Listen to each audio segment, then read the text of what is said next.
Welcome, guys. What a Canadian Grand Prix we've just had. That was probably one of the best races I've seen in an absolute age. That can go down as a Formula One classic, despite this whole talk of these engines. The racing delivered. The Mercedes boys delivered. Thank you, Toto, and the Mercedes team for just letting these boys race. He said after qualifying, and you always take this stuff with a pinch of salt. We've got this framework, and it is to to have your teammate as effectively any other drivers. That's the way to treat them. Don't expect them to, because it's your teammate, you're going to get this extra inch or a mile. Max Verstappen wouldn't give you that. Don't expect the same from your teammate, because your goal is exactly the same as each other. There's a world title potentially on the line for you. And I think until it gets, where Mercedes could lose race wins or to the stage of, they're going to take each other out. I think only then might they step in, going off what Toto said post-race. But we kind of really, really need to let these guys just keep racing, as I've just realised that my mic was absolutely nowhere and not even in the shot. But there we go. I hope you can hear me now better. But absolutely incredible. A brilliant Grand Prix. It was fantastic for 31 laps of Mercedes going toe to toe.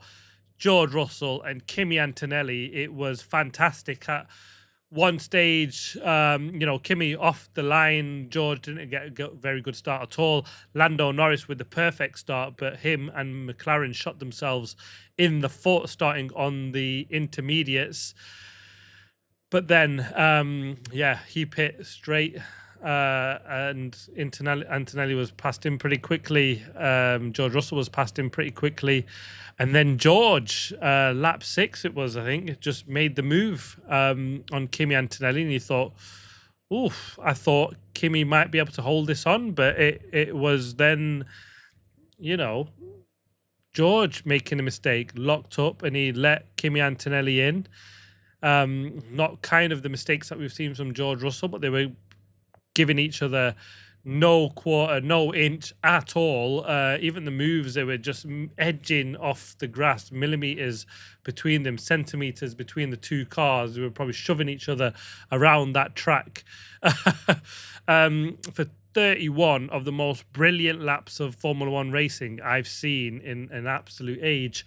And we've talked about this whole shebang about this this engine, but there's nothing you can say that's not racing between the two Mercedes guys. They were on the edge, right on the very edge for every one of those 31 laps that it lasted. There was, at most the gap got was just close to a second between them, but they were for lap after lap running nearly half a second between them, and less for a good chunk of it. And credit where credit's due, these regulations really have allowed these cars to follow. Is that just the to-in and throw-in between the battery? Possibly that's still going to be in there. Lewis alluded to that as well.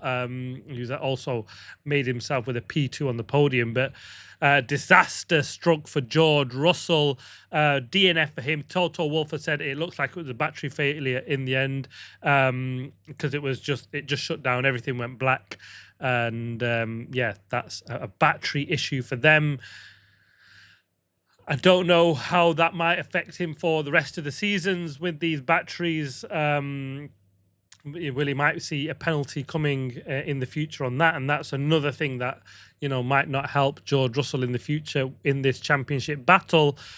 But he came in with a point to prove, George Russell. He had a fantastic sprint race, but in the race, I would say it was like Kimi Antonelli, where there was probably a few too many mistakes. But is that just because they were so close on the limit every single lap and there was a championship on the line? George trying to put this young pretender to it in his place, and it didn't really quite happen, did it? It was hammer and tongs, Kimi Antonelli showing his a feisty racer, he wasn't going to give any quarter. And it's probably one of the best. It was so good. A brilliant 31 laps with the two Mercedes. And then sadly, when George Russell engine went, you were then a little bit worried of Kimi Antonelli trying to manage that to the end. And, well, he didn't really manage much, did he? He was still pumping in fastest laps, comfortably half a second faster than much of the field. He didn't absolutely romp away with it from there, but he didn't need to. No mistakes was absolutely what he needed to do, and he brought home a fantastic win, 4 in a row, which is absolutely incredible from a young man. 4 wins on the bounce with race 5 now, and we go to Monaco next, where you need the confidence. And boy, is this confidence high of this kid.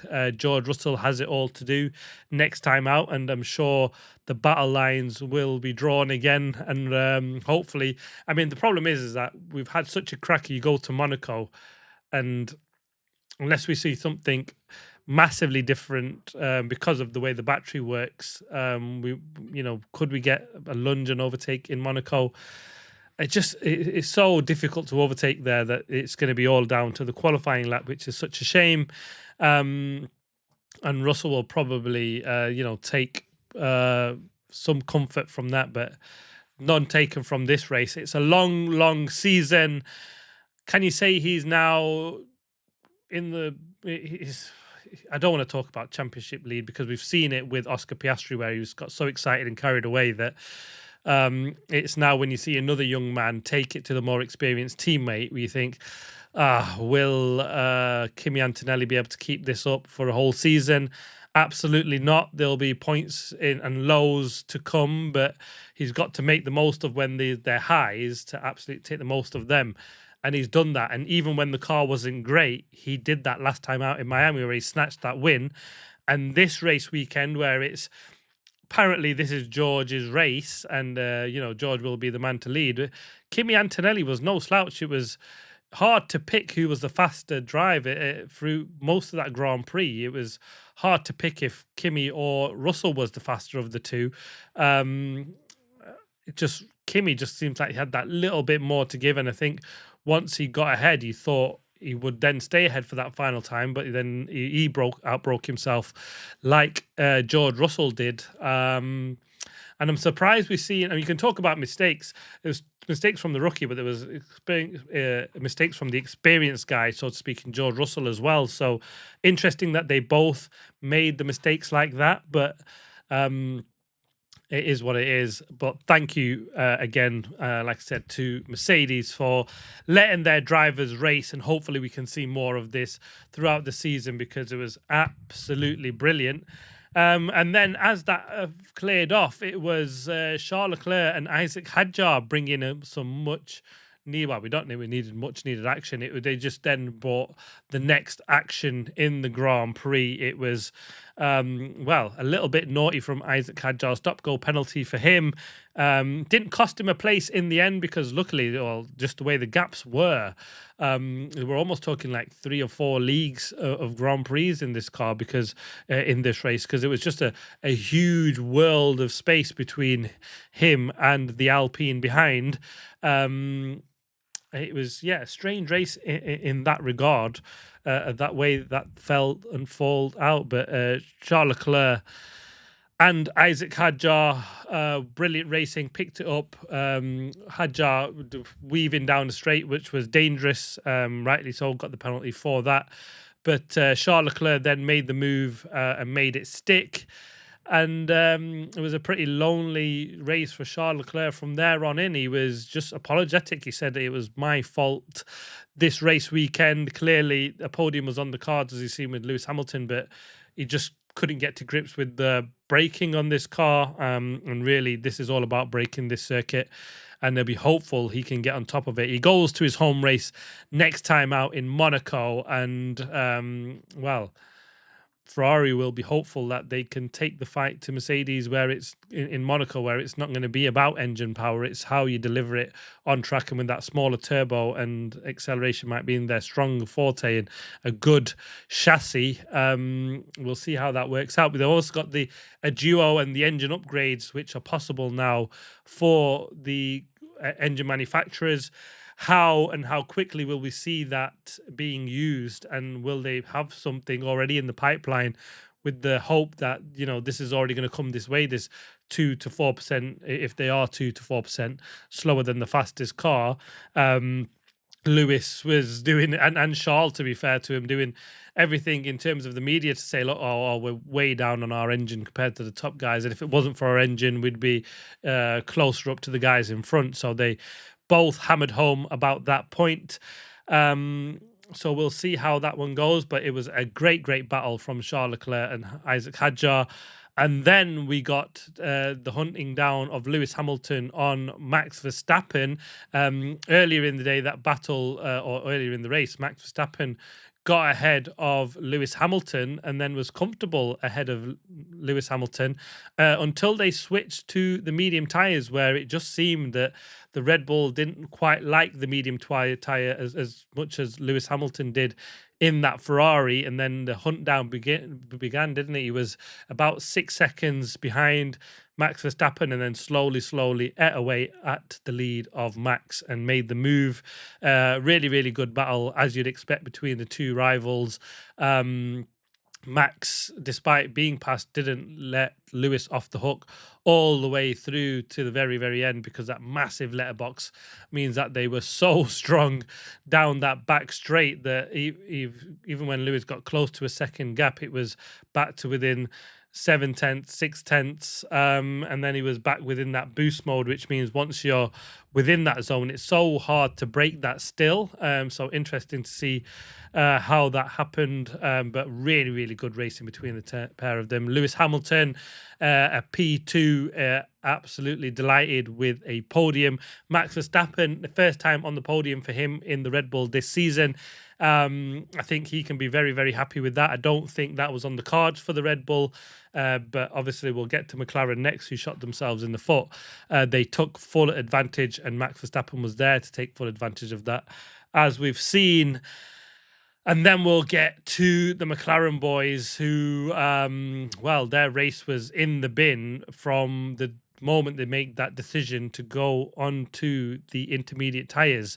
Interestingly enough, Lewis said that he was very close in the cool down room to Max Verstappen to fitting the intermediate tyres. They changed it just before the time that they were able to do so, and they went on to the slick tyres rather than the wets.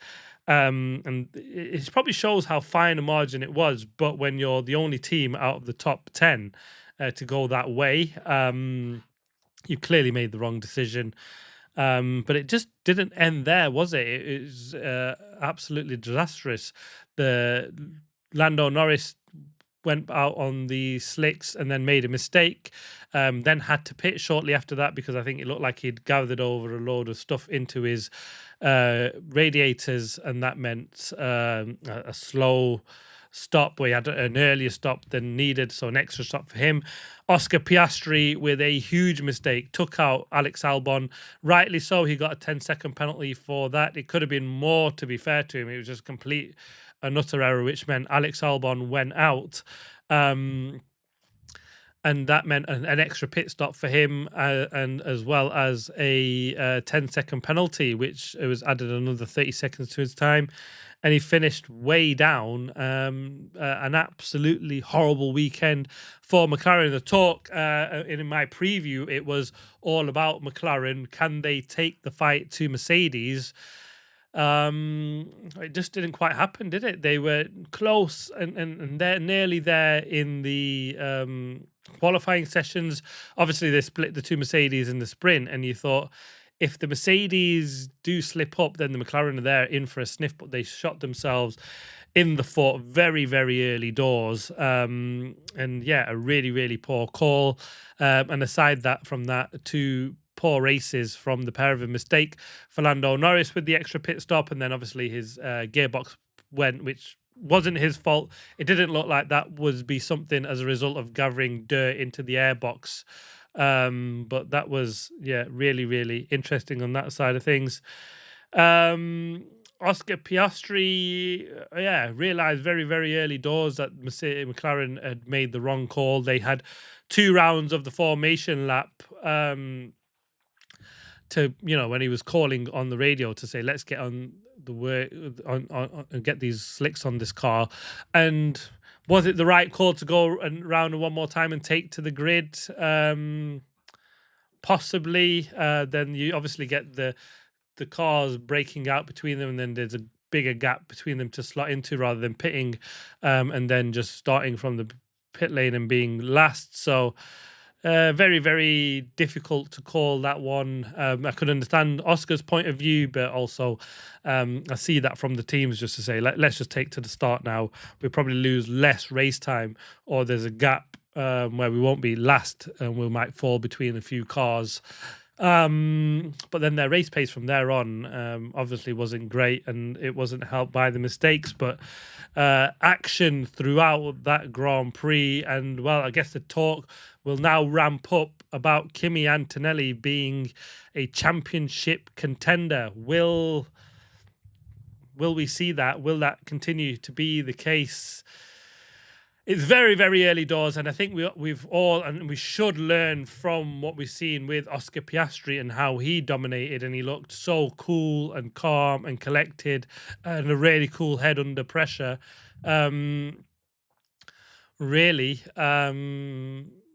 his Antonelli is a complete opposite when it comes to that we've seen with Oscar Piastri. He's very, very heated when it comes over the radio. He wears his heart on his sleeves. And will that really be potentially his undoing further down the line when this championship battle might hot up? Who knows? But if the DNF continues to fall on the side of George Russell's garage, he could be in for a championship, and that's what makes this super exciting. This weekend, it was dominated by Mercedes. Last weekend, McLaren looked like they were in for a sniff and be the ones to take the battle to Mercedes, and they looked like they were back. And now it looks like, well, it's all Mercedes again. And I'm sure this will switch and turn around in the races to come. Monaco, a completely different circuit to what we've seen here. So potentially we could see something very, very different again. But that is, what we're all here for. But what a Grand Prix. One of the best Grand Prix I've seen. That will go down as an absolute classic. I know we say that about some races. Miami was good, but this was absolutely brilliant. One of the best races I've seen. You were edge of your seat for the whole 31 laps. You just didn't know who was going to win it. And when that battle failed, we were then delighted with the battle of Leclerc and Hadjar. And then we seen the old foes, Max and Lewis, and to see them both on the podium again was absolutely brilliant, with the young Kimi Antonelli leading the charge on that one. It's, absolutely fantastic. What a fantastic Grand Prix. And that is pretty much my race review for this one. A stinker for McLaren. Mercedes, who can peg them back now? That's the talk again, isn't it? And Ferrari, they'll be hoping with this. All hope is not lost, is what I'm going to say, because we've still got these engine upgrades that are going to happen, and Mercedes and potentially Red Bull won't be getting them. But Red Bull can make upgrades to their car, and they will. McLaren will come back with their upgrades, which don't seem to have worked this time round, especially with their front wing. So they'll bridge this not massive gap, especially considering how much there's to gain on these cars. So there's still potential yet, and it is going to be a huge development race. As we've seen, the upgrades to Mercedes worked, and they can take comfort from that, but we don't always see that correlation, as we've seen happen in the Ferrari. So an awful lot to play for, but this one is another one in the step in the right direction. 4 in a row for Kimi Antonelli. He is the man to stop when you go to the Principality in Monaco next. Watch out for the driver ratings video coming later in the week. And then we'll have the preview to the Monaco Grand Prix. If you enjoyed the video, please hit the like button. If you're new, please subscribe. Thank you very much for watching. And I'll see you on the next one. Take care.